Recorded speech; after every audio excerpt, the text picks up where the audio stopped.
موضوع الدرس في أحكام المهاجرات المؤمنات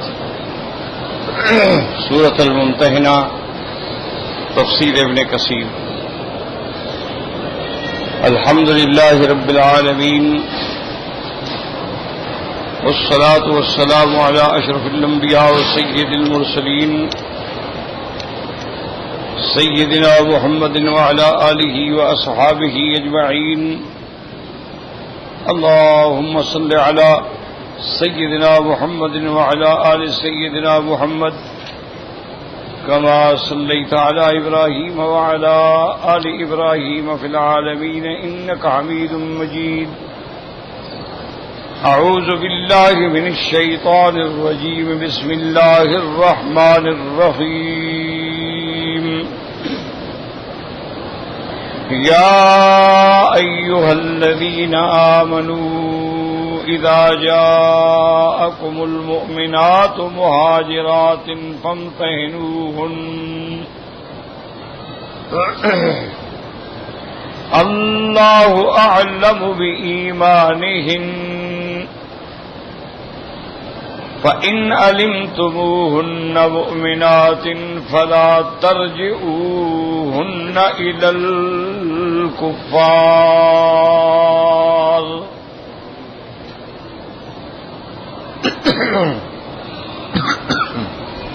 لا هن حل لهم ولا هم يحلون لهن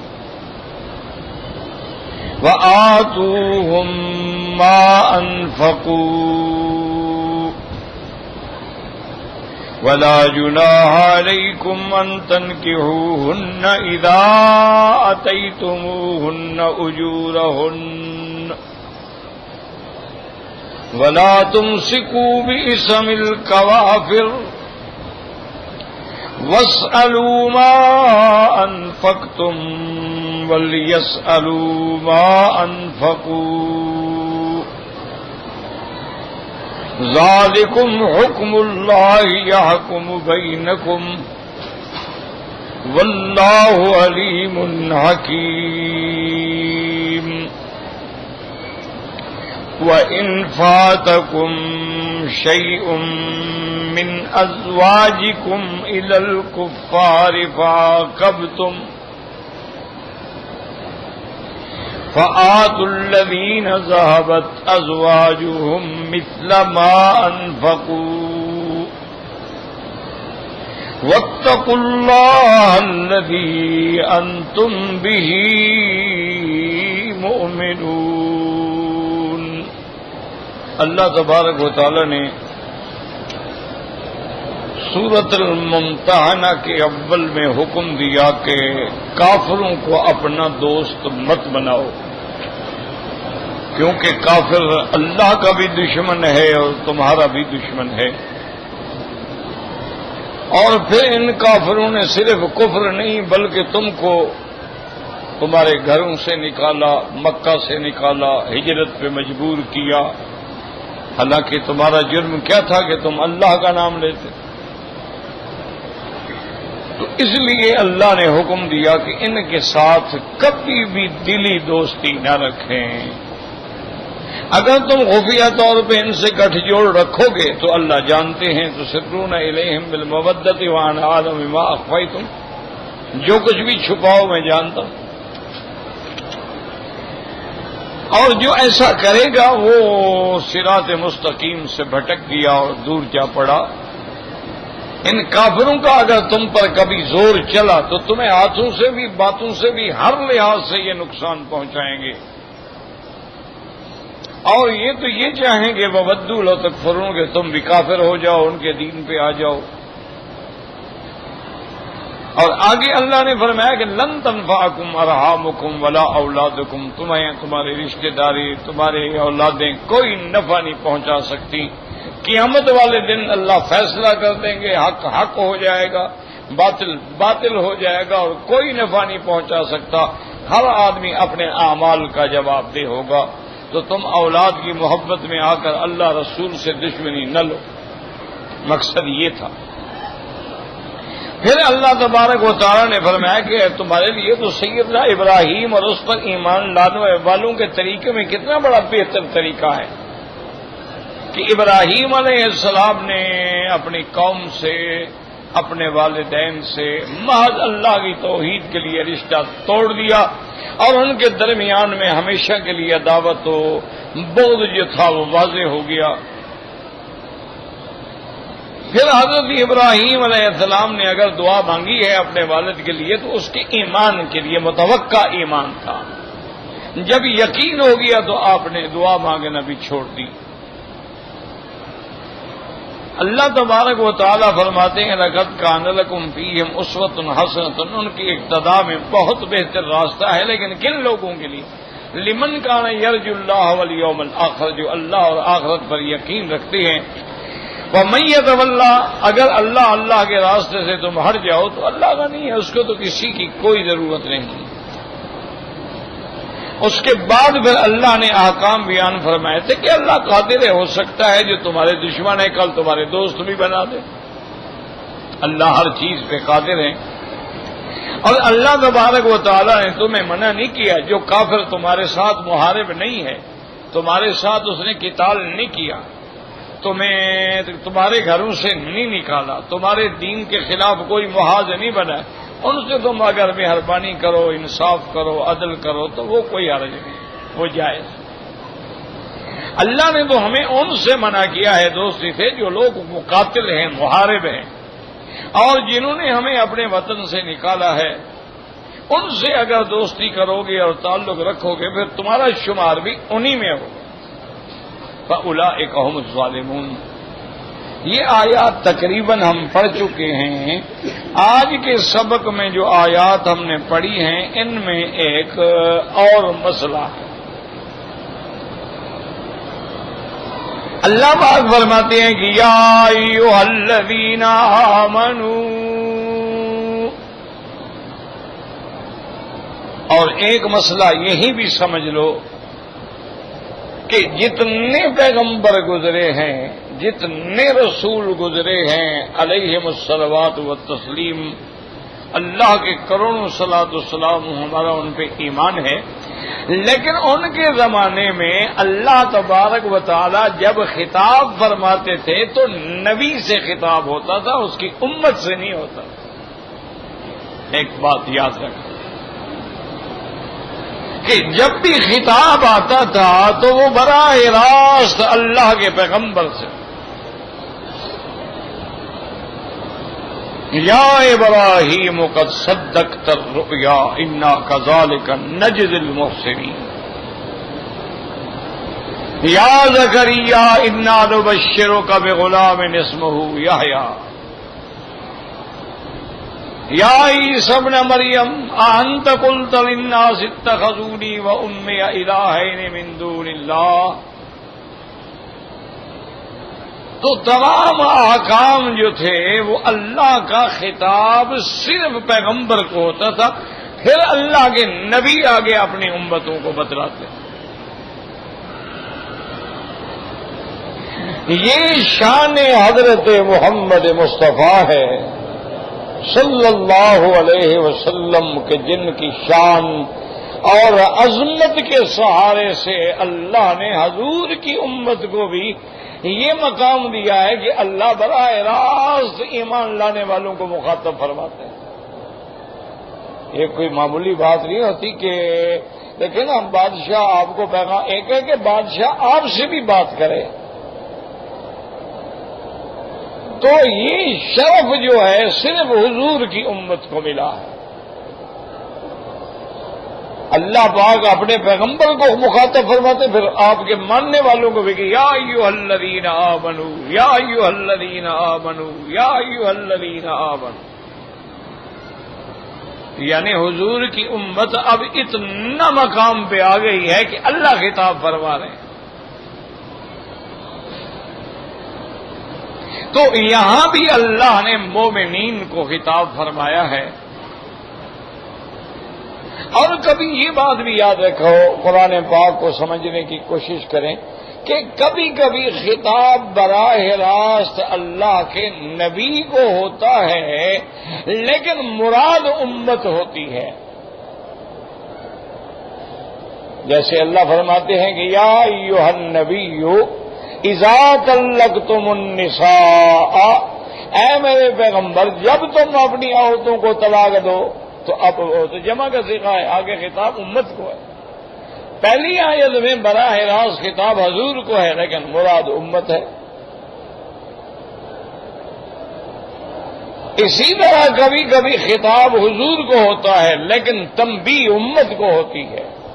لئن اشرکت لیحبطن عملک، میرے پیغمبر اگر آپ نے بھی شرک کیا تو ہم آپ کے اعمال بھی برباد کر دیں گے.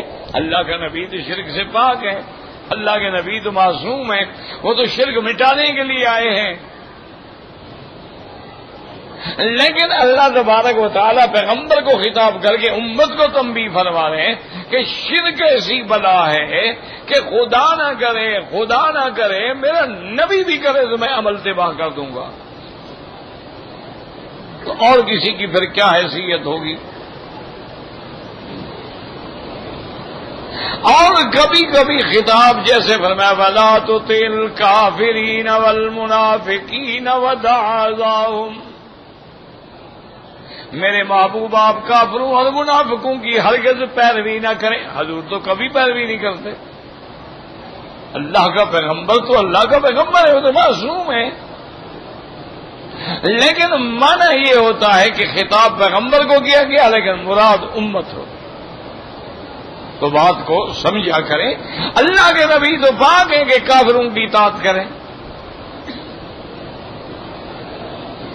تو اس لیے یہ اسلوب ہے قرآن پاک کا، انداز ہے میرے مالک کا کہ جب راضی ہوتے ہیں تو یہ اللہ کا خطاب کرنا کوئی ایسی معمولی بات نہیں اگر تم سمجھتے ہو. دیکھو نا آج دنیا میں کسی کے ساتھ گورنر بات کر لینا تو اس کے پاؤں زمین پہ نہیں لگتے. کسی کے ساتھ پریزیڈنٹ اور پی ایم بات کر لیں کہ اب میں میرے ساتھ آج انہیں میٹنگ کی، میرے ساتھ آج انہیں، اور جب دنیا کے اور جب اللہ خطاب فرمائے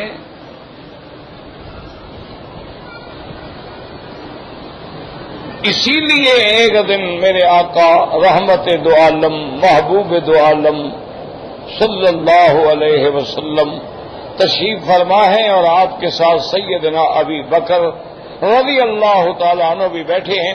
اور اس حال میں بیٹھے ہیں تخلل بالآبا، اوپر سے بس ایک کپڑا لپیٹا ہوا ہے اور اس میں بھی ٹانکے لگے ہوئے ہیں.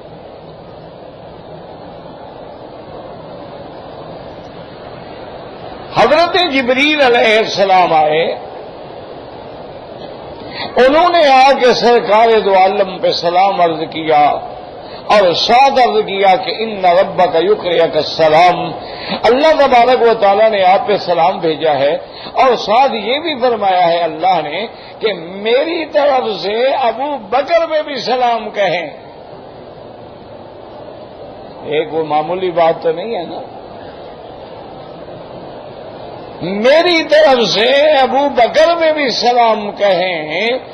اور جب حضور نے فرمایا کہ ابا بکر ان اللہ صلی وسلم علیک، اللہ نے آپ پہ سلام کیا ہے، تو حضرت ابو بکر خوشی سے رو پڑے اور کہا ان اللہ سمانی من فوق العرش، کہ میرے محبوب اللہ نے عرش سے میرا نام لے کے سلام بھیجا ہے. حضور نے فرمایا ہاں تمہارا نام لیا ہے. ایک تو مطلق سلام ہے نا، اللہ اپنے بندوں کو سلامتی بھیجتے ہیں، لیکن یہ ایک ہے کہ نام لے کے سلام بھیجا ہے. حضور نے فرمایا ان اللہ سما گیا ابی بکر، ابو بکر اللہ نے آپ کا نام لیا ہے. جبریل علیہ السلام نے عرض کیا حضور صرف نام اور سلام نہیں، تھوڑا سا اور بھی پیغام ہے. حضور نے فرمایا کہ وہ کیا ہے؟ انہوں نے کہا اللہ فرماتی ہیں ابو بکر سے کہہ دو کہ میں تو تم سے راضی ہوں، تم بھی مجھ سے راضی ہو. یہ پھر مقام ہے نا، خدا بندوں سے خود پوچھے بتا تیری رضا کیا ہے. یہ مقام ہے نا کہ میں تو تم سے راضی ہوں. لیکن تمہارا جو یہ حال ہو گیا ہے، کہاں مکے کا تاجر، کہاں دولت میں کھیلنے والا، کہاں اعلیٰ سے اعلیٰ لباس پہننے والا، اور آج کانٹے لگا کے بیٹھا ہے. کیا تم اس حال میں بھی اپنے رب پہ راضی ہو؟ بکا ابھی بکر فقال رضیت ربی رضیت ربی رضیت ربی. انہوں نے کہا حضور میرا بھی عرض کرے کہ میں اللہ کے رحمت صلی اللہ کے فیصلے پہ ہر حال پہ راضی ہوں. لوگوں کو دنیا ملی، مجھے محمد مصطفیٰ ملا ہے صلی اللہ علیہ وسلم. اسی لیے کسی بزرگ نے فرمایا تھا نا کہ رضینا قسمت الجبار فینا، اللہ کی تقسیم پہ ہم راضی ہیں. لنا علم وللجہال مال، اللہ نے ہمیں علم دیا، جاہلوں کو دولت دی تو اچھا ہم تو خوش ہیں. انگوٹھا چھاپ ہیں اور ملین جو ہیں ڈالر بینکوں میں پڑے ہیں، ان کو اپنی دولت کا بھی پتہ کوئی نہیں ہے. قارون کون سی یونیورسٹی سے پڑھا ہوا تھا؟ یہ تو مسئلہ ہی کوئی نہیں ہے. اس لیے بعض علماء نے اور بعض اولیاء اللہ نے اپنے اقوال میں یہ لکھا ہے کہ جس بندے کو اللہ قرآن و حدیث کا علم دے دے، اور جس بندے کو اللہ اپنے اولیاء کی صحبت اور نسبت دے دے، اگر وہ اپنے آپ کو حقیر سمجھے اور دنیا والوں کو زیادہ بہتر سمجھے تو خطرہ ہے کہ خاتمہ ایمان پہ نہیں ہوگا.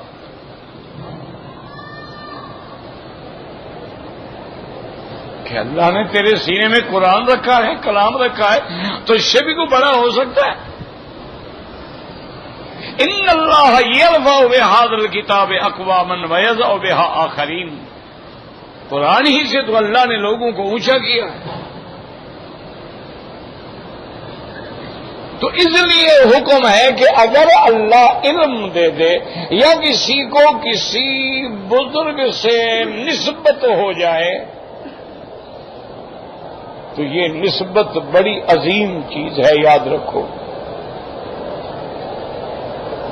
یہ اتنا بلند ہے، اتنا بلند چیز ہے کہ اب آپ دیکھیں نا کہ صحابہ ہیں رضوان اللہ علیہم اجمعین، ان کے اعمال جو ہیں قیامت والے دن وہ اعمال والے ترازو میں نہیں، وہ تو نسبت والے ترازو میں تلیں گے کہ یہ اصحاب رسول اللہ ہے. بس ختم ہو گئی بات.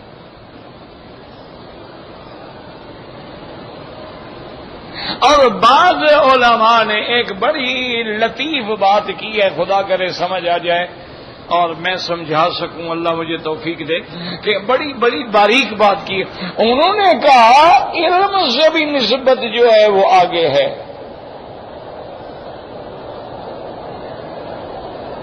کیا مانا؟ وہ کہتے ہیں کہ سب سے پہلے جب قرآن اترا حضور پاک پہ، رحمت دو عالم غار حرا میں تھے اکیلے، اور حضور کئی راتیں وہاں غار میں گزارتے تھے. اسی لیے بزرگ تنہائی میں زیادہ، خلوت میں زیادہ پسند کرتے ہیں نا، کہ سرکار دو عالم رحمت دو عالم کان یتحنث فی غار حرا. کبھی کبھی تو ایسا بھی ہوا کہ ایک مہینہ حضور غار میں بیٹھے. آج کل تو شہر بن گیا نا، لائٹیں ہیں اور کم کمیں ہیں. ذرا آنکھیں بند کر کے ذرا غور کرو، 1400 سال پہلے جبل نور کی غار حرا پہ چڑھنا اور پھر راتیں وہاں گزارنا کتنا مشکل مقام ہوگا. کوئی آواز نہیں، کوئی انسان نہیں، اور پھر ہو سکتا ہے پہاڑوں کے جانور ہیں، خطرات ہیں، اور پھر وہاں جو ہے اپنا کئی دن اور کئی راتیں گزارنی.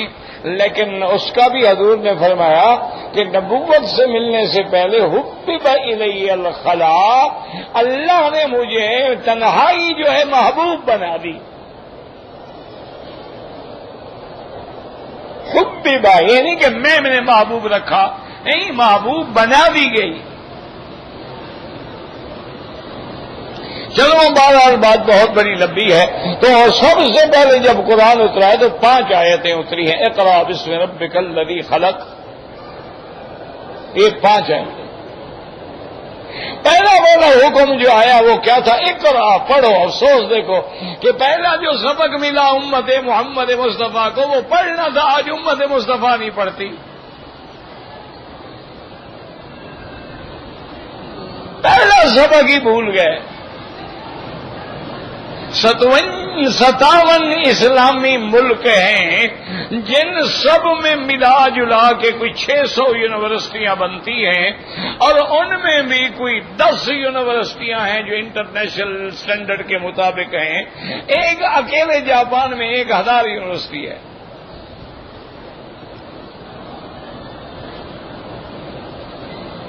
تو آپ پڑھ رہے ہیں 600 یونیورسٹیوں میں اوسطاً 2 PhD بھی نکال لو، 1200 PhD نکلے گی، اور جن کے 1000 تو ایک ملک میں ہیں. عالمی معیار کی جو یونیورسٹیاں ہیں، کتنے دکھ کی بات ہے کہ وہ یہودیوں کی ہیں.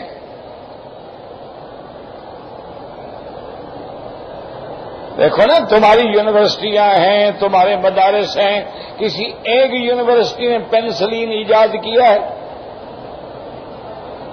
کسی ایک یونیورسٹی نے کوئی چیچک کے لیے ویکسین ایجاد کیا ہے؟ کسی ایک یونیورسٹی نے بچوں کو پولیو سے بچانے کے لیے قطرے بنائے ہیں؟ کیا کر رہے ہو تم؟ کھایا پیا بس ہو گئے. اس طرح تو پھر جانور بھی کھاتا ہے، پیتا ہے، بچے بھی جنتا ہے. تم سے زیادہ اس میں شہوت ہے، تم سے زیادہ اس میں قوت ہے، طاقت ہے. کھاتا بھی تم سے زیادہ ہے، بوجھ بھی تم سے زیادہ اٹھاتا ہے. اسی لیے اللہ نے فرمایا تھا نا کہ جو جاہل ہوتے ہیں اولئک کالانعام، یہ تو جانور ہیں. کیا دیا ہے تم نے اس دنیا کو کہ دنیا کی فلاح کے لیے، دنیا کی خیر کے لیے؟ پہلے وجہ کیا تھی تمہاری ترقی کی؟ کہ تمام علوم کے تم وارث تھے. یعنی 600 سال تک یورپ جو ہے وہ جہل کے اندھیروں میں ڈوبا ہوا تھا، ان کو مسلمانوں سے روشنی ملی. تم نے علم چھوڑ دیا. ہم تو صرف اسی بات پہ آ گئے کہ بس نعت خوانی کرو، میلاد کی محفلیں مناؤ، رجب پہ ماشاءاللہ بتیاں جلاؤ، جھنڈیاں لگاؤ، روشن کرو جناب کم کمیں.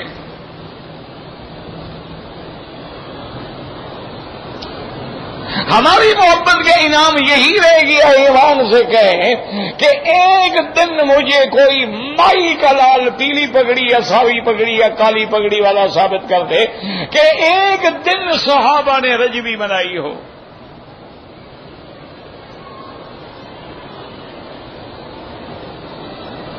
اور یاد رکھو اللہ کا کعبہ میرے سامنے ہے.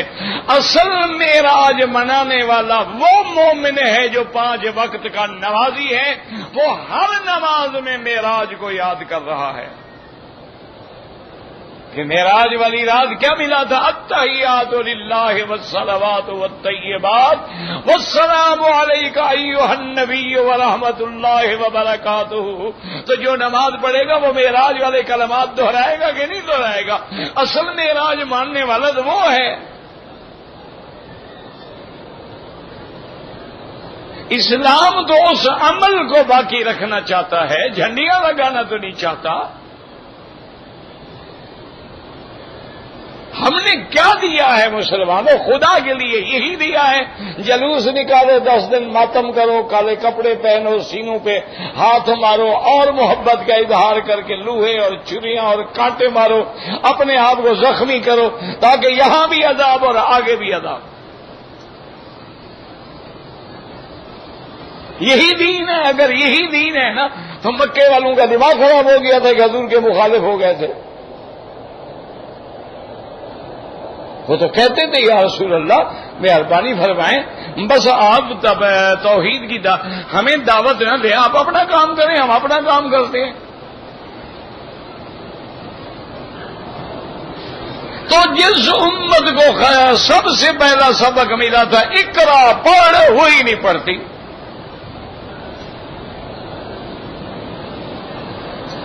ہمارے ہاں دیکھ لیا ہے آپ نے ماشاءاللہ جو بچہ ایم اے اسلامیات کر کے آئے نا جی، اسلامیات، اس کو صرف کو فاتحہ کا ترجمہ سنا دو تو میں اس کی بیعت کر لوں گا. اس کو فاتحہ کا ترجمہ نہیں آتا، اس کا ڈگری ہے ایم اے کی، ماسٹر ڈگری ہے.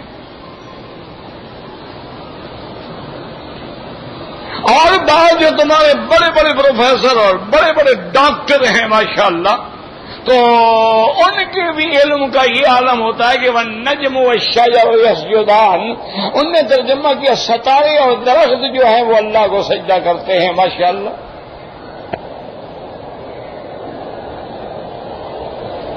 چونکہ انہیں دوسری جگہ تھا وہ نجم اذا ہوا، انہوں نے یہاں بھی وہ نجم و شجر و یسجدان، نجم سے ستارہ لے لیا. حالانکہ یہاں اللہ کے بندے، اللہ نے دو قسم کے درختوں کا ذکر کیا ہے، جوڑ کا ذکر کیا ہے. ایک وہ جو تنے پہ کھڑا نہیں ہوتا، زمین پہ پھیلا ہوتا ہے، اور ایک وہ جو اپنے تنے پہ کھڑا ہوتا ہے. اللہ نے فرمایا وہ دونوں میرے آگے سجدہ ریز ہیں. کیونکہ پورا تقابل آ رہا ہے نا. خلق الانسان من صلصال کالفخار وخلق الجان، انسان ادھر جان، رب المشرقین ورب المغربین دو، مرج البحرین دو. اسی طرح والنجم والشجر یسجدان.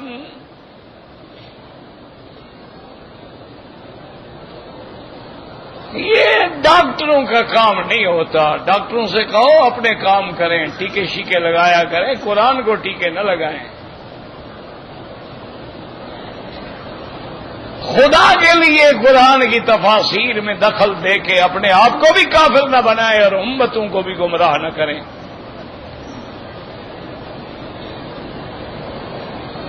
اور اللہ کی شان دیکھ لو کہ جن لوگوں نے صرف ڈاکٹر کی حیثیت میں یا اسٹڈی کے زور پر تفسیریں لکھی ہیں انہوں نے ہی گمراہی پھیلائی ہے. لیکن جن لوگوں نے صحیح معنی میں علماء سے علم لیا، اللہ کا شکر ہے ان کی تفاسیر میں. یہ تو ہو سکتا ہے اختصار ہو، کسی تفسیر میں تفصیل ہو، کسی جگہ اجمال ہو، کسی جگہ اور زیادہ تشریح ہو، کوئی تفسیر بالقرآن ہو، کوئی تفسیر بالمعصور ہو، کوئی تفسیر بالآثار ہو، کوئی تفسیر باقوال الصحابہ ہو، لیکن ان میں انشاءاللہ گمراہی تو نہیں ہوگی. کیوں؟ انہوں نے اپنا رشتہ جوڑا ہے کہ قرآن نبی پہ اترا ہے، اور ہم نے قرآن کا ترجمہ سیکھنا ہے تو ابن عباس کے دروازے پہ جانا پڑے گا. ابن عباس سے سیکھنا ہے تو پھر ہمیں حضرت مجاہد، حضرت علقمہ، حضرت قتادہ، حضرت ضحاک، حضرت سدئی کے دروازے پہ جانا پڑے گا. کیوں؟ وہ کڑی ملتی آئے گی نا. انہوں نے عبداللہ ابن مسعود سے پڑھا، اس نے حضور پاک سے پڑھا. انہوں نے عبداللہ ابن عباس سے پڑھا، عبداللہ ابن عباس نے حضور سے پڑھا. انہوں نے ابی ابن کعب سے پڑھا، ابی ابن کعب نے حضور سے پڑھا.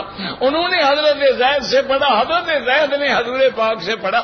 سلسلہ جڑ گیا تو گمراہی نہیں ہوگی.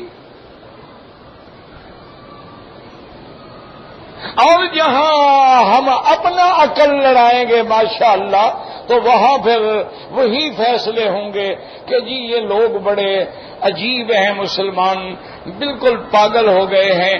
حج پہ جاتے ہیں، تقریباً 20 لاکھ کا اجتماع ہوتا ہے، ان میں چلو 10 لاکھ بکری بھی تو 10 لاکھ بکری کی قیمت جو ہے ذبح کر کے پھینک کے آ جاتے ہیں. اتنا پیسے غریبوں کو دے دیں تو کوئی دنیا میں غریب ہی نہ رہے.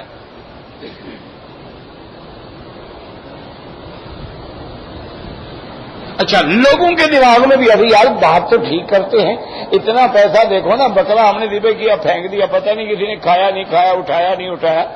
لیکن اگر اتنا پیسہ ہر سال ہم غریبوں کو دے دیں، یتیموں کو دے دیں، بیواؤں کو دے دیں، مسکینوں کو دے دیں تو کتنا بڑا فائدہ ہوگا. بظاہر انسان کو بات بڑی اپیل کرتی ہے. ذرا آپ مہربانی کریں ان سے کہیں کہ چلو بھائی بکری کے مسئلے پہ تو بات ہم بعد میں کریں گے، ایک دن میں سگریٹ پہ کتنا خرچ کرتے ہو؟ پوری دنیا میں ایک دن میں کتنا سگریٹ پیا جاتا ہے؟ کتنا سگار پیا جاتا ہے، کتنا کافی پی جاتی ہے، کتنی چائے پی جاتی ہے، کتنی آئس کریم کھائی جاتی ہے. صرف وہی پیسے غریبوں کو دے دو تو ماشاءاللہ کوئی غریب نہیں رہے گا. یہ تو تمہیں کبھی خیال نہیں آیا، تمہیں صرف قربانی چبھتی ہے. تم 3 ارب کی آئس کریم کھا جاتے ہو پنجاب میں صرف گرمی کے دنوں میں. 3 ارب گھر میں روٹی نہیں آئس کریم کھا رہے ہیں. مسلمان بھوکا مر رہا ہے، وہ جناب برگر لے رہے ہیں. مسلمان کے گھر میں روٹی نہیں ہے، بچیاں بیچ رہا ہے، بچے بیچ رہا ہے، گردے بیچ رہا ہے، اور یہ بغیرت کی گاڑیاں کھڑی ہیں لین میں لگ کے 600 کا میکڈونلڈ سے برگر خرید رہے ہیں. مسلمان ہے؟ کون کہتے ہیں مسلمان ہے؟ ارأیت الذی یکذب بالدین ولا یحض علی طعام المسکین. کون کہتے ہیں مسلمان ہیں جن کے سامنے غریبوں کی بچیاں بک رہی ہیں، لوگ اولاد کو لے کے بورڈ لگا کے کھڑے ہیں کہ کوئی مجھ سے بچے خریدنے والا ہے؟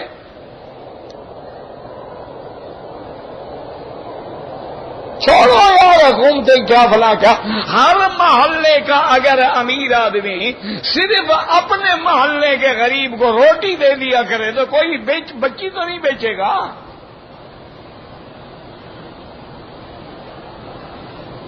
ہر محلے والا یہ فیصلہ دیکھنا، کوئی محلہ ہے اس میں 4 5 6 تو امیر آدمی ہوتے ہیں نا، وہ اتنا تو کر سکتے ہیں نا. جیسے حضور نے فرمایا کہ گوشت تھوڑا ہے تو پانی ڈال دو، شوربہ دے دو ہمسائے کو. تو کوئی ایک غریب بھی نہیں مرے گا. لیکن ظلم ہے، اللہ تبارک و تعالی معاف کرے کہ جیسے اقبال بیچارہ تھا تو بڑا کلندر آدمی نا، وہ کہتے کہ ہم کو تو میسر نہیں مٹی کا دیا بھی. ہمارے پاس تو مٹی کا وہ دیا بھی نہیں کہ تیل ڈال کے جلا لیں. ہم کو تو میسر نہیں مٹی کا دیا بھی، اور گھر پیر کا بجلی کے کمکوں سے ہے روشن. ان کے تو جنریٹر ہی الگ ہے نا جی، ان کی بجلی تو 1 منٹ ہی بند نہیں ہوتی نا.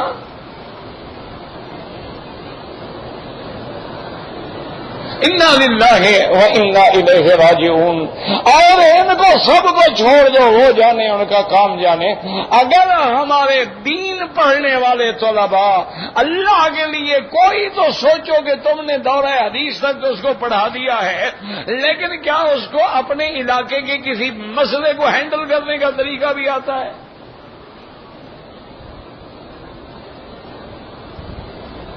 اس کو تم نے نحو پڑھا کے کیا ماشاءاللہ کوئی امام اخفش اور مبرد بنانا تھا، اور اس کو تم نے نحو میں جی یہ ہدایت النحو ہے، اور یہ اس کے بعد میت عامل ہے، شرع میت عامل ہے، پھر کافیہ ہے، پھر شافیہ ہے، پھر عبد الغفور ہے، پھر شرع جامی ہے، پھر تحریر سمبٹ ہے، پھر المغنی ہے. وہ بچہ پاگل ہو جاتا ہے. لیکن قرآن کے لیے 1 سپارہ پڑھایا جاتا ہے.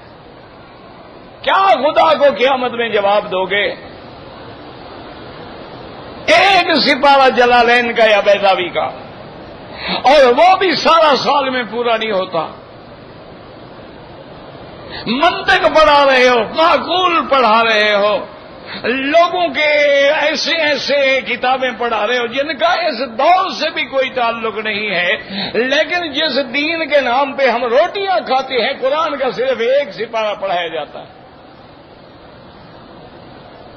اور جو ہمارے قابل لوگ ہیں نا وہ بتاتے ہیں کہ ابتدائے سال میں جب استاد حدیث پڑھاتے ہیں تو استاد کو بھی فائدہ ہوتا ہے، طالب کو بھی فائدہ ہوتا ہے. جب درمیان سال آ جاتا ہے استاد کو فائدہ ہوتا ہے، طالب کو فائدہ نہیں ہوتا ہے، اور جب آخر سال آ جاتا ہے الحمدللہ دونوں کو فائدہ نہیں ہوتا ہے. صرف تبرکن پڑھ لیتے ہیں. نبی رضی اللہ تعالیٰ قال قال رسول بس بھی بس. ایک سے پوچھ لو ابھی ہریرہ کا صحیح نام بتا دے مجھے. سیاستہ پڑھ کے آیا ہے وہ. ایک کو بتا دو کہ مجھے بتائے کہ محمد ابن شہاب زہری 1 تھا یا 2 تھے. ایک سے کہو مجھے بتا دے کہ محمد ابن جریر الطبری 1 تھا یا 2 تھے. ایک سے بتا دیں مجھے کہ امام ترمذی ایک تھا کہ تین تھے؟ کچھ نہیں، ایک بس سیدھا سال ہوا فی امان اللہ ماشاء اللہ۔ اور پھر ہمارے ایک مجھے تو آج تک سمجھ نہیں آئی، کہتے ہیں جی فارغ التحصیل، فارغ ہو گیا، کس بات سے پتہ نہیں فارغ ہو گیا؟ یہ طالب جو ہے فارغ التحصیل، کیا مانا؟ کس سے فارغ ہے؟ عقل سے فارغ ہے، علم سے فارغ ہے، مدرسے سے فارغ ہو کے جان چھوڑ گیا، فارغ کا کیا مانا ہے؟ مجھے تو آج تک سمجھ نہیں آیا۔ بھائی یہ کہو عالم بن گیا، علامہ بن گیا، مولوی بن گیا، مولوی فاضل بن گیا، ادیب بن گیا، ادیب فاضل بن گیا، اس نے جناب تخصص فی الفقہ کیا، تخصص فی الفتویٰ کیا ہے، یہ کیا معنی ہے آخر یہ فارغ ہو گیا؟ بھائی مجھے نہیں آتا، کسی اور مولوی سے پوچھ کے مجھے لکھ دینا کہ بھی فارغ کا کیا معنی ہے۔ فراغت ہو گئی ہے جی ماشاءاللہ، پہلے بڑا مصروف تھا، اب فارغ ہو گیا، قصہ ختم۔ تو اس لیے دیکھیں اصل بات جو میں کہہ رہا، حضور پہ کتنی آیتیں اتری؟ 5۔ قرآن پورا تو نہیں اترا نا، بات سمجھو۔ یہ بات ایسی نہیں ہے جو عام آدمی کے دماغ میں آ جائے، کوشش کرو سمجھنے کی۔ قرآن کی صرف 5 آیتیں اتری ہیں، اور جو صحابہ ایمان لے آئے، اب 5 آیتیں اترنے کے بعد حضور کی نبوت کامل مکمل ہو گئی ہے، ابھی تھوڑی نبوت ملی تھی۔ اور جو صحابہ ایمان لے آئے وہ مکمل صحابی بن گئے، یا 10% صحابی بنے بھی، ابھی تو قرآن 20 سال اترے گا۔ انہوں کو تو صرف 5 آیتیں سنی انہوں نے، اس کے بعد تو زمانے فترت آگے وہی رک گئی۔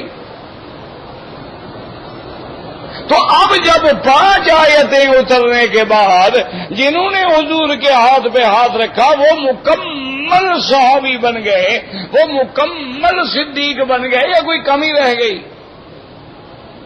تو اب سمجھ کیا آیا صحابی کیوں بن گئے؟ ان کو نسبت حاصل ہو گئی۔ علم تو ابھی مکمل ہی نہیں ہوا، علم تو اترا ہی نہیں، قرآن تو ابھی اترا ہی نہیں۔ قرآن کی تو صرف 5 آیتیں آئی ہیں، لیکن ان کو نسبت رسول مل گئی، نسبت مل گئی، تو وہ سابقون الاولون من المہاجرین والانصار کا خطاب مل گیا کہ سب سے زیادہ شان والے تو یہی ہیں، سب سے زیادہ مرتبے والے تو یہی ہیں کہ جنہوں نے سب سے پہلے سبقت کی ہے ایمان لانے میں، ابھی تو انہوں نے قرآن کا یعنی ایک رکوع بھی نہیں پڑھا ہے۔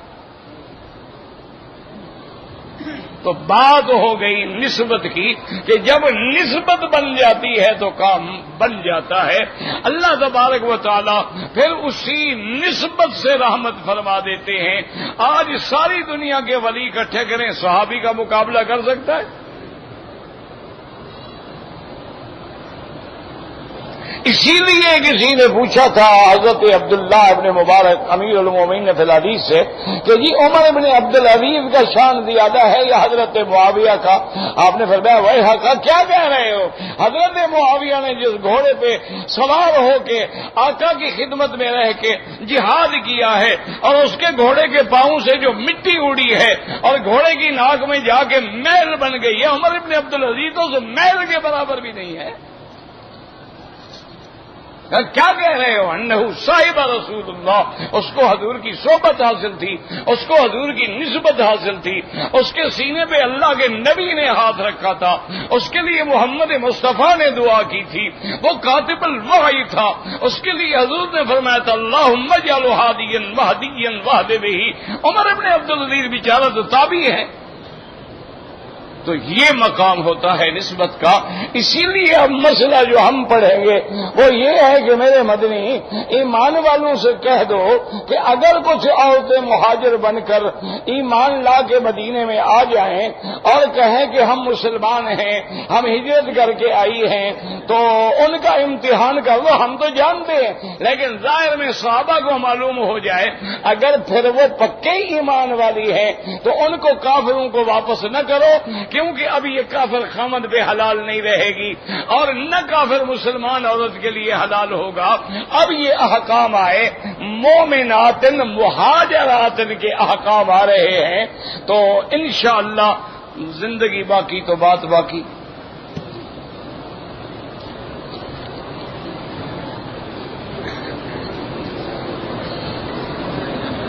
کہتے جی قبر کو میت کو دفن کرنے کے بعد قبر پہ دعا کر سکتے ہیں؟ بالکل کر سکتے ہیں.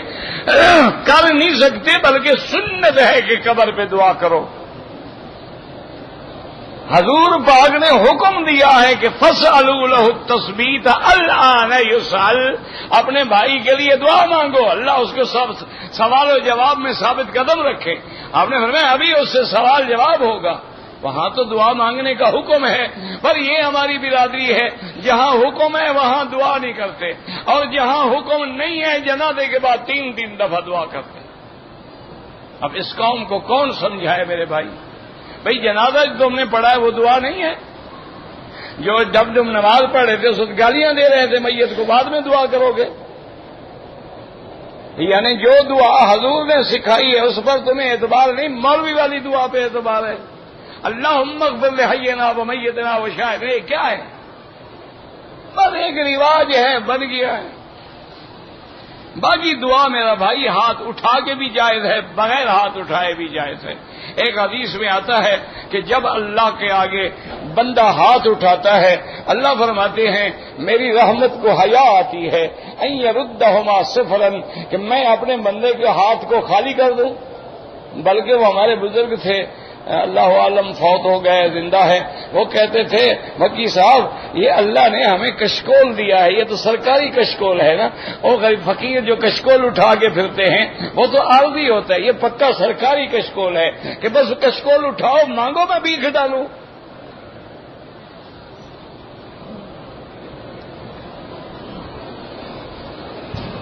ہتھیلی کی انگلی پہ بوسہ دینا چاہیے، ہتھیلی کو چومنا چاہیے. مجھے تو سمجھ نہیں آیا. رکن یمانی کو ہاتھ لگے، جب ہاتھ لگے تو وہاں بوسہ نہیں دینا. حجر اسود کو ہاتھ لگے، جہاں لگے وہاں بوسہ دو. نہ ہتھیلی مراد ہے نہ انگلی مراد، جو چیز لگے اس کو بوسہ دو. حتیٰ کہ لکڑی لگے تو لکڑی کو بوسہ دو.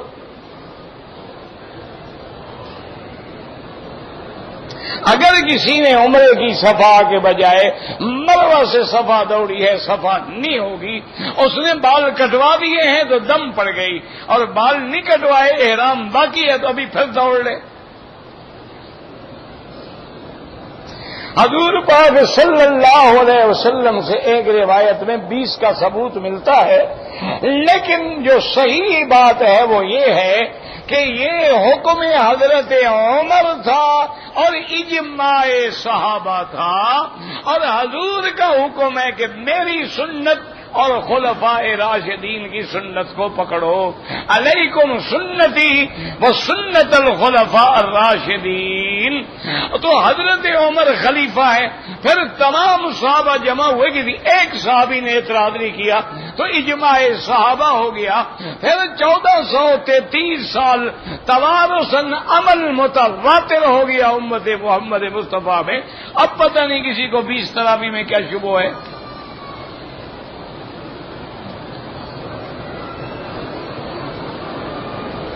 ہاں بالکل، دوران طواف جو ہے گویا نماز ہے. اسی لیے مسجد الحرام کا تحیہ یہ ہے کہ 2 رکعت نہیں پڑھنی بلکہ طواف کرنا ہے. لیکن کوئی طواف نہ کر سکے تو 2 رکعت پڑھے. تو طواف میں بھی نظر نیچے رکھیں، ادھر ادھر نہ دیکھیں، نہ سینہ پھیریں، نہ پشت کریں، آرام سے چلتے رہیں. اگر کہیں دھکا لگ جائے پھر پیچھے ہٹ کے اپنا کام مکمل کر لیں.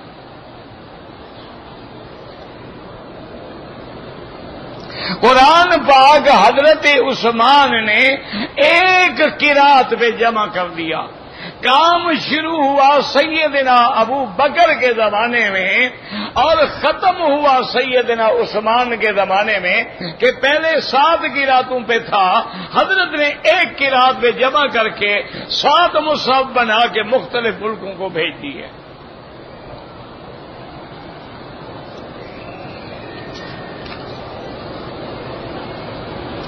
حضور پاک نے معراج کی رات دیدار کیا تھا. ہم تو ان کے صحابہ کے قول پہ ہیں جو حضور کے رؤیت کے قائل ہیں کہ آپ کو اللہ کا دیدار ہوا ہے. باقی بی بی عائشہ فرماتی تھی کہ دیدار نہیں ہوا ہے، اور اللہ فرماتے ہیں لا تدرکہ الابصار. تو علماء نے جمع کیا کہ بالکل زمین میں رہتے ہوئے تو دیدار ہو ہی نہیں سکتا. حضور پاک جو میں دیدار ہوا وہ آسمانوں پہ ہوا ہے، زمین پہ تو ہوا ہی نہیں.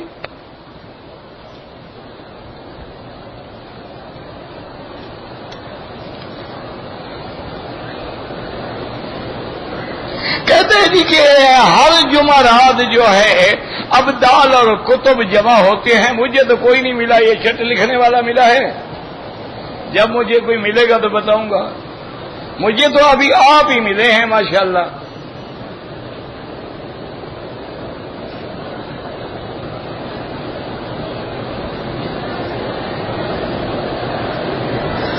حضرت شیخ زکریا نے فضائل حج میں بعد بڑے بڑے عجیب واقعات. تو آپ ایک اچھی کتاب لکھ رہے ہیں نا صحیح، جس میں کوئی غلط واقعہ نہ ہو. بجائے اعتراض کرنے کے ایک حل یہ بھی ہے نا کہ آپ فضائل اعمال کی کتاب لکھیں اور ان میں ساری صحیح حدیثیں جمع کریں. ہمت کریں، کوشش کریں، اللہ آپ کو بھی اجر دیں گے. اور یہ بھی فضائل اعمال پڑھنے سے پہلے اس کا مقدمہ بھی دیکھ لیا کریں کہ کیا حضرت شیخ نے یہ سارے واقعات اپنی طرف سے لکھے ہیں یا کسی کتاب سے لکھے ہیں. اور اگر کسی کتاب سے ہیں تو پھر مجرم تو وہ ہے نا جس نے اپنی کتاب میں لکھا ہے، یہ تو ناقل ہے. تو ان کو پہلے پھانسی کرائے نا آپ. اور پھر جتنی ضعیف حدیثیں ہیں سنن میں، ترمذی میں، نسائی میں، ابن ماجہ میں، ابی داؤد میں، پہلے ان سب ضعیف کو نکال دو، پھر حسن کو نکال دو، پھر فیصلہ کرنا کہ حدیثیں بچتی کتنی ہیں. پھر تو منکرین حدیث کے ہاتھ اچھے مضبوط ہو جائیں گے. او اللہ کے بندے عقل کرو، فضائل اعمال میں ضعیف حدیث بھی حجت ہوتی ہے. اور خواب میں بندہ کوئی بات بھی کر سکتا ہے. ایک ہے درود شریف کی فضیلت، ایک ہے کعبے کی فضیلت. یاد رکھو، ایک ہوتے ہیں اعتقاد، ایک ہوتے ہیں احکامات، ایک ہوتے ہیں فضائل. فضائل میں تو ضعیف حدیث بھی حجت ہے محدثین کے نزدیک.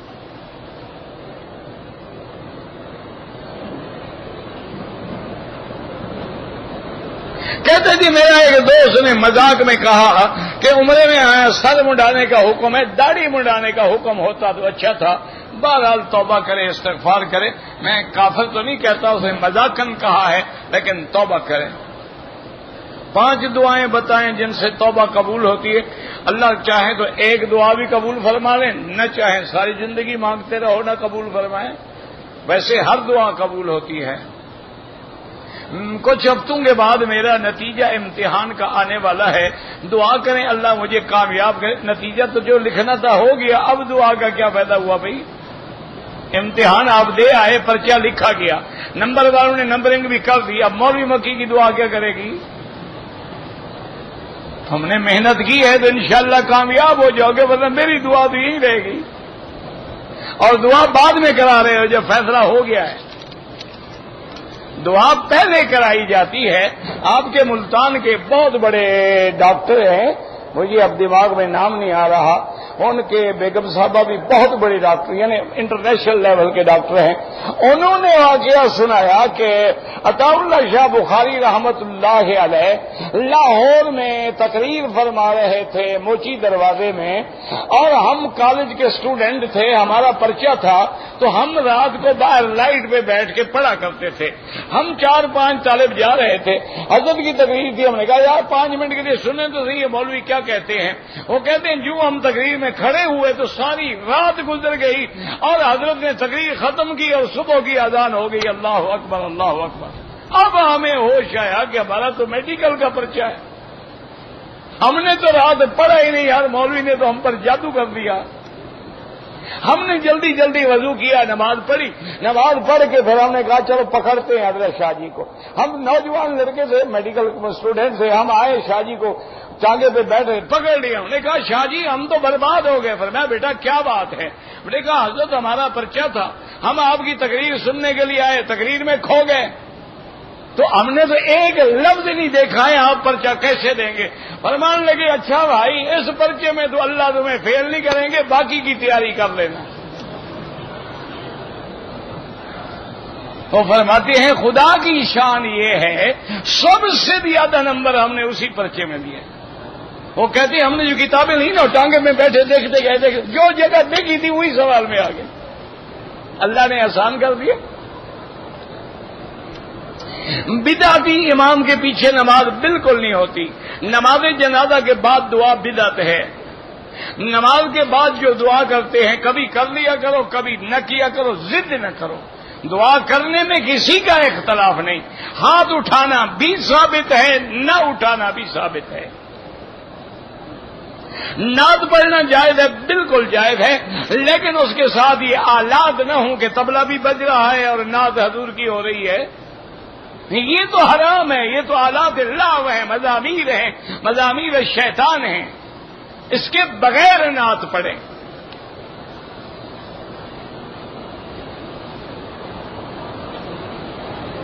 ہم جب درود پڑھتے ہیں تو وہ تو واسطہ نہیں ہے, وہ تو ہم اللہ سے درخواست کر رہے ہیں, واسطہ کہاں ہے؟ اور بڑا آسان ایک مسئلہ میں آج آپ کو بتا دوں.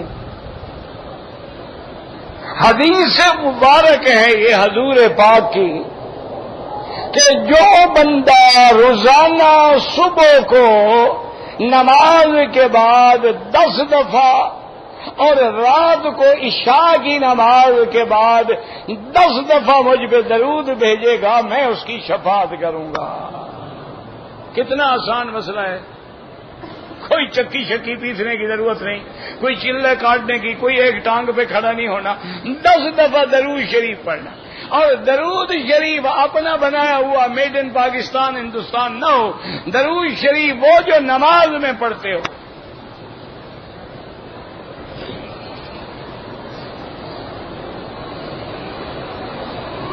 مکہ شریف میں جوتے چپل گم ہو جاتے ہیں, مجھے دے جایا کریں میں حفاظت کروں گا.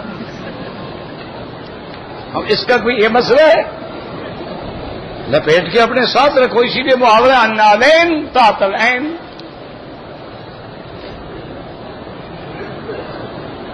مجھے پتہ نہیں ہے جناب کون جنگ ہار چکا ہے کون جیت چکا ہے.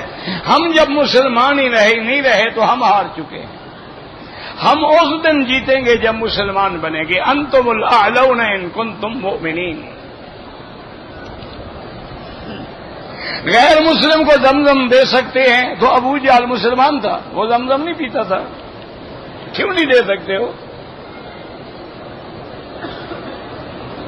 ہمارے یہاں جو گاڑی ہے کاروبار ہے گھر انشورنس کراتے ہیں وہ حرام ہے. موجودہ دور میں اسلامی بینک میں کاروبار, اسلامی بینک کے بارے میں مجھے پتہ نہیں ہے, سنا ہے میں نے کہ اسلامی اصولوں کے مطابق کرتے ہیں. جب تک آدمی کو پتہ نہ ہو کیا بتا سکتا ہے. 3-4 طواف کریں بعد میں 2 رکعت پڑھیں, بالکل جائز ہے. بھائی جب طواف شروع کرو تو بسم اللہ اللہ اکبر وللہ الحمد, بعد میں تو صرف اللہ اکبر. بسم اللہ تو شروع میں پڑھی جاتی ہے.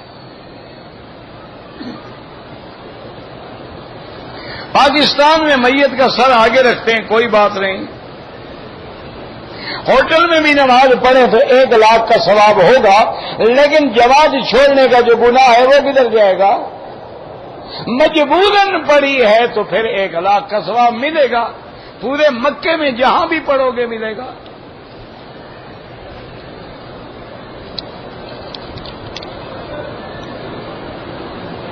نماز میں وضو ٹوٹ جائے نماز چھوڑ دیں.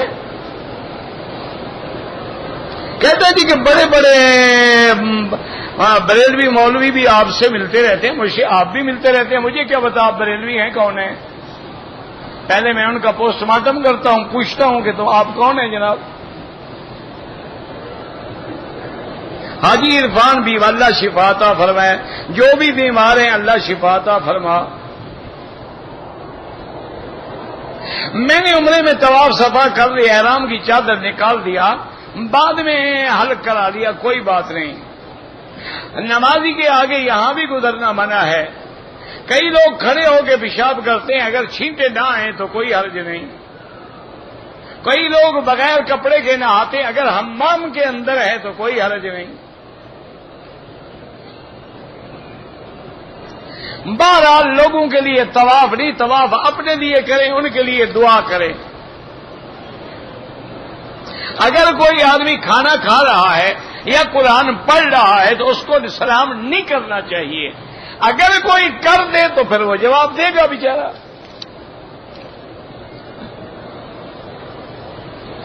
جمعہ کے خطبے کے دوران میں جب امام دعا کرتے ہیں ہمیں ہاتھ اٹھانے چاہیے؟ بالکل نہیں.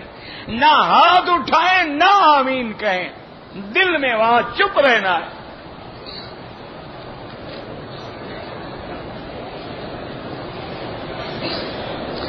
دودھ پلانے کی مدت جو ہے وہ 2 سال ہے، لیکن ایک قول میں امام ابو حنیفہ رحمت فتویٰ ان کا بھی وہی ہے کہ 2 سال ہے.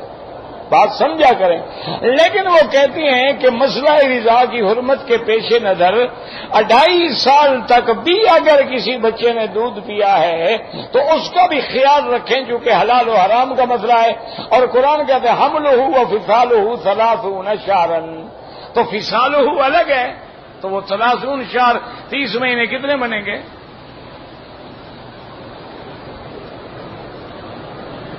اور یار میت کو سر آگے کریں پیچھے کریں کچھ نہیں ہوتا.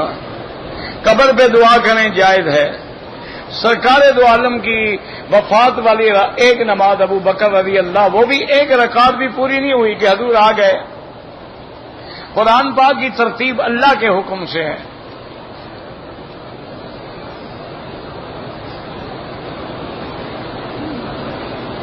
کہتے جی کہ میرے گاؤں میں کچھ برہمن رہتے ہیں، ان کے جب منڈی بکری دیتے ہیں تو مجھ سے ذبح کراتے ہیں، کوئی بات نہیں. میں رات کو مکان کی چھت پہ سو گیا تو ایک سفید کپڑوں والا آدمی آیا، میں نہیں تھا، کوئی اور تھا، اس کو ڈھونڈنا. اب پتہ نہیں خواب ہے، وہ بھی میرے ذمہ ہے سارے. اللہ کے بندے کوئی مسئلہ ہے پوچھ لو، خواب جانے تم جانو. اگر عورت نے احرام باندھا، طواف کیا، صفا مروہ دوڑی، بال کٹانے سے پہلے سر کھول لیا، دھو لیا، کچھ بھی نہیں ہوتا. عورت کا احرام ہوتا ہی نہیں، کھولا کیا؟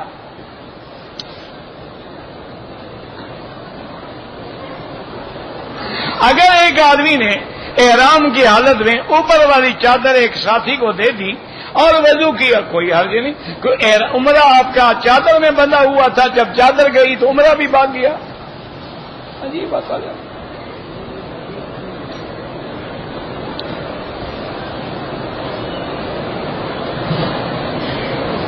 کہتے تھے کہ آپ کے بیانات سننے کے لیے ہم پاکستان میں کیسٹ کہاں سے لیں؟ مجھے تو کوئی پتہ نہیں بھائی، وہاں سنا ہے بکتی ہیں، اللہ عالم.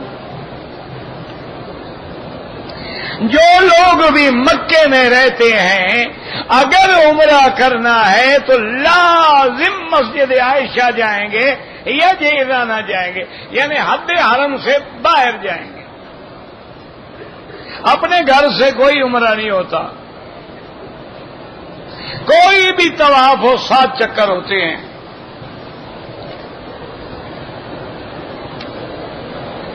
عورتیں نمازیوں کے آگے گزرتی ہیں، انشاءاللہ نماز نہیں ٹوٹے گی، لیکن احتیاط کریں. اپنے آگے کوئی بیگ رکھ لیا یا ستون کے پیچھے کھڑے ہو گئے جہاں سے کسی کو گزرنے کا موقع ہی نہ ملے.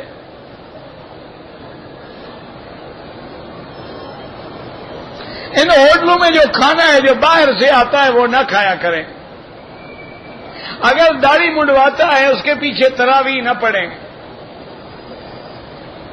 اگر عورت حیض کی حالت میں ہے صفا مروہ میں بھی نہ بیٹھے، کیونکہ اب صفا مروہ گویا مسجد کے اندر آ گئی ہے.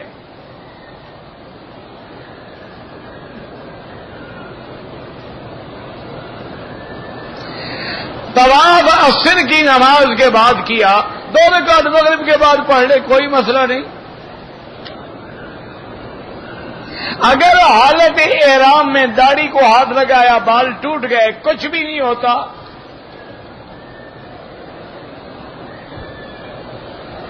مکے کی مرغیاں نہ کھائیں، پتہ کر لیں اگر مقامی ہیں وہ حلال ہیں، باہر کی ہیں تو ان کا کوئی اعتبار نہیں۔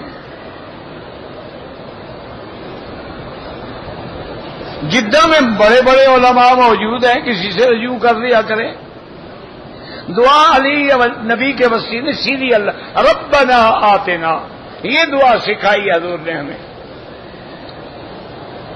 انگوٹھی جائز ہے، بالکل جائز ہے۔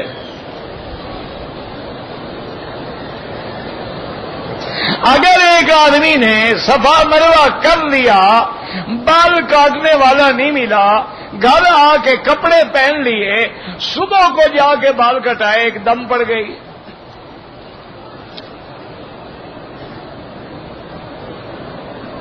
اگر آپ ہمیشہ صابر رہیں گے اللہ کی معیت بھی ہمیشہ رہے گی، اگر آپ 1 گھنٹے کے لیے صبر کریں گے تو معیت بھی 1 گھنٹے کے لیے ہوگی۔ یہ تو آپ پر ہے نا، ان اللہ مع الصابرین، تم سارا صبر سے رہو، معیت ساتھ ہے تمہارے۔ اللہ ہر کلمے پڑھنے والے کو جنت عطا فرمائے۔ زکوٰۃ جس کو دی جائے اس کو بتانا کوئی ضروری نہیں ہے، زمزم بیٹھ کے پیا کریں۔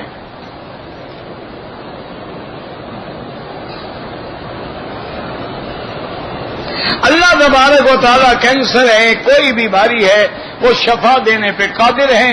اللہ مشفنا وشف مرضانا